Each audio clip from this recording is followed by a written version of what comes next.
I think the big thing you said, like, and I'm guilty of this in a big way.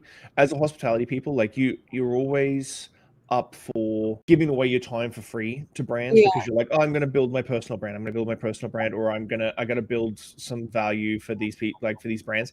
Like, it's the worst thing now. As I get older, I still feel guilty charging money, and I shouldn't feel guilty charging money for my services. hmm, And I think as hospitality people, we're always like, oh, you know what? I'll do a couple of cocktails for you for free. Just chuck us some yeah, product, and it'll be really cool. And I think that's one thing that you've said, that you always look at. Okay, am I making money from this? Can I monetize this in the best possible way? Because I think, especially when you yeah. go out on your own, you can get caught in a hole real quick if you aren't thinking about that. Yeah.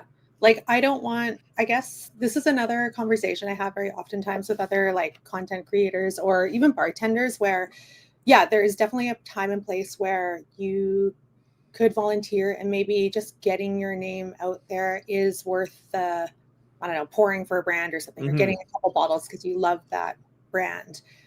But I'm just at the point now where I'm saying like constantly trying to tell people that their time is valuable and it's like if you feel good about giving away your time for free, that's great. But ultimately, these brands have money and they're going to take advantage of your kindness if you let them. And they have money dedicated to hiring people. And I don't know, you wouldn't go into a bar and be like, oh, I'll bartend for you for free so I can Mm. experience. Like maybe you get paid minimum wage and no tips, but you're still getting paid in some capacity. And I just think like cash is king ultimately. So I always try and charge an amount if I'm doing something for a brand plus product, right? Versus just doing something for product.